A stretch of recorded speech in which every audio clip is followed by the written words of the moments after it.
Kulla inimesed, tere! Tartu Hoiu-laenuühistu üldkoosolek toimus 28.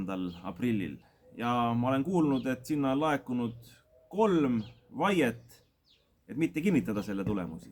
Ja ma tahan pöörduda teie poole, head inimesed, kes te olete vaide esitanud. Erki Pisuke nende hulgas ja ma kujutan ette, et ta esindab teatud Tartu Hoiu-laenuühistu liikmeid, kelle huvi peaks olema mitte Erki Pisukese isiklikku kättemaksu mahitada, vaid oma raha kätte saada võimalikult kiiresti. Mis te tahate saada nende vaietega? Kas te tahate, et senine nõukogu jätkab, kus Harri Raudvere on eesotsas, mis kandis maha 1,6 miljonit temaga seotud laenu, mis omakorda tegi võimatuks saneerimise ja kus Raigo Sõlg esitas liikmete tahte vastu minnes pankrotiavalduse ja nüüd on suur segadus. Seda tahate tagasi. Kui tahate, siis selle te saate. Olge mõistlikud, ärge esitage neid vaideid. Uus juhatus tahab panna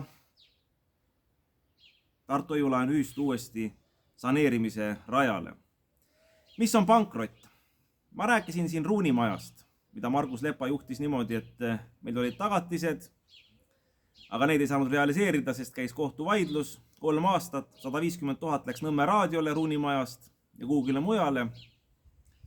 Lõpuks läks see firma Ruunimaja pankrotti 2025 veebruaris, üle aasta tagasi. Me ostsime toona sealt pankrotipesast selle päikesepargi 150 000 euroga tagasi Tartu Hoiu-laenuühistu tütarettevõttele Eesti ühistumajad. Maksime sisse 150 000 pankrotipessa. Ei ole siiamaani tagasi saanud seda. Pankrot on veninud. Kuigi meil on tagatised, meie nõue rahuldatakse esimeses järjekorras, aga pankrotiprotsess venib ja seal on ainult üks võlausaldaja põhimõtteliselt. Võib-olla mõned väiksemad veel. Aga Tartu Hoiu-laenuühistus on peaaegu 5000 liiget. Kujutate ette, kui kaua see venib. Küsige oma esindaja käest, küsige Erki Pisukese käest. Millal makstakse pankroti käigus võlausaldajatele raha välja ja uurige ka eksperdi käest vastuseid. Kas teil esitatud info on õige? Vaadake näiteks Justiitsministeeriumi koduleheküljega. Kõige esimeses järjekorras makstakse välja pankrotihaldurile, eks juriidilised esindajad, näiteks Erki Pisuke võtab oma raha. Ju seal riigimaksud on, mis tuleb maksta. Aga võlausaldajad, hoiustajad saavad kõige hiljem. Laenud on antud 10 aastaks osad. Kinnisvarasid realiseeritakse. Mõnda kaua aega. See võtab aastaid. Kas on mõistlik aastaid oodata? Pankrot ei ole õige minu arvates. Ma saan aru, et Erki Pisuk ajab oma kättemaksu asja, kuigi tal ei ole põhjust seda teha. Aga teie ühistu liikmed, kes te olete tema poole pöördunud, ei pea sellega kaasa minema. Mõelge selle üle, arutame. Võib-olla võtate need pankrotiavaldused tagasi, mis te detsembri teises pooles ja jaanuaris-veebruaris tegite. Kas otse või läbi Erki Pisukese. Sest pankrot ei ole mõistlik teie jaoks. Uurige ka sõltumatutelt ekspertidelt. On mõistlik, ei ole mõistlik. Mina ütlen, ei ole. Te saate aastate pärast, kui tuleb pankrot. Korralduslik asi on see lihtsalt. Mitte pahatahtlikkus kellegi poolt. Nii on meie pankroti regulatsioon. Las Erki Pisuke tutvustab teile seda seadusest tulenevalt, praktikast tulenevalt.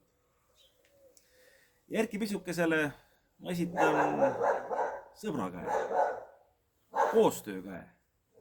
Matame vana sõjakirve maha. Ma saan aru, et sa pidid lahkuma ühistu juhatusest 2018. Ja sa läksid jonniga, nõudsid 3 kuu lahkumishüvitist. Seaduse järgi me ei oleks pidanud sulle seda maksma. Aga inimlikkusest me seda tegime. Kui mind kombineeriti välja detsembris Tartu Hoiu-laenuühistu juhatusest, oleks mul ka õigus saada 3 kuu lahkumishüvitis, sest ma olin töölepinguga, mitte ainult juhatuse liikme töö eest ma tasu ei saanud. Ma saingi töölepingu alusel, circa 1500 eurot kuus. Ma oleks pidanud saama 3 kuu hüvitisi, ma ei saanud. Minust räägiti halba, meie sinust omal ajal halba ei rääkinud. Me läksime lahku, läksime oma teed. Meie sinu peale vimma ei kandnud, aga sina paraku kandsid. Mina ei kanna vimma nende peale, kes mind välja kombineerisid. tõesti ei kanna. Ma ei kasuta ühistut ega mitte midagi kellegi kättemaksu instrumendina. Me peame praegu liikmete huvides tegutsema. Mina nõukogu liikmena ja sina, Erki Pisuke, oma esindatavate inimeste, kes on ka Tartu Hoiu-laenuühistu liikmed kasuks. Ja selgita neile, et pankroti käigus peatuvad ju kõik kohtuprotsessid, muuhulgas kohtuprotsess sinu õega, keda sa esindad, kelle käest ühistu nõuab 15 000 eurot käendusena välja selle sama Ruunimaja protsessi käigus, kus ta kaasa aitas ühistust 3 aasta jooksul raha väljaviimisel, mitte kättesaamisel. Ühistu liikmed, ka sinu esindatavad liikmed, vajavad seda 15 000. Siin tuleks leida kompromiss. Ja vaat niimoodi on. Sa räägid seda, et Roosid tegid väga paha üldkoosoleku ja tuleks vaidlustada üldkoosolek. Et Roosid kasutasid volitusi, Roman Puglevski tuli volitustega, aga sa ise tulid ka volitustega. Kas sinu volitused on kuidagi rohkem pühitsetud kui teiste liikmete volitused? Igal liikmel on üks hääl, kõik liikmed on võrdsed. Sa ütled, et see hääletuskord oli paha, mis tugines Tartu Hoiu-laenuühistu põhikirjale. Aga sa ise olid ju peajurist aastaid ja tegid selle viimase põhikirja redaktsiooni, mille järgi me hääletust tegime. Kirjuta sellest ka oma liikmetele. Oma liikmete kojale, kes on Tartu Hoiu-laenuühistu liikmed samuti ja kelle huve sa pead kaitsma. Ja kirjuta ka sellest, et kuidas sa ise ühistut püüdsid nipitada oma ühistu õigusega, kus alles siis, kui advokaat sinu poole pöördus, olid nõus sellega, et sa eraisikuna võtad selle laenu üle. Enne lasid firmal kustuda, lootsid, et ei pea Tartu Hoiu-laenuühistule oma võetud laenu tagasi maksma. Aga mina ja Tartu Hoiu-laenuühistu juhatus olid härrasmehed. Me ei kirjutanud nii, nagu sina Tartu Hoiu-laenuühistule pidevalt kirjutasid, et maksa hoius välja või 2 päeva pärast peame teavitama ajakirjandust. Mina ei teavitanud ajakirjandust, et sina tahtsid nipitada. Ma isegi ei pea vimma sinu peale. Eks sa püüdsid, aga ei tulnud välja. Paragrahvidega tuleb asju ajada. Härrasmehelikult tuleb asju ajada. Inimlikult tuleb asju ajada. Pankrotist ei ole täna mitte kellelegi kasu. Me peaksime leidma ikka need võimalused, et liikmed võimalikult kiiresti ja ilma kõrvalistele isikutele maksmata oma rahad kätte saaksid. Ja võimalusel peaksime püüdma ka teises vormis, näiteks tulundusühistuga jätkata.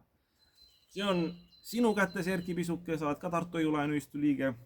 See on sinu esindatavate liikmete huvides ja käsutuses ja teha ja kõikide Tartu Hoiu-laenuühistu liikmete teha. Ja kogu ühiskonda ma kutsun üles mõistlikkusele ja kutsun üles samasugusele koostöövaimule. Ja mina esitan oma koostöökäe teile kõikidele. Tuleme laua taha ja arutame asjad mõistlikult kõigi huvides läbi.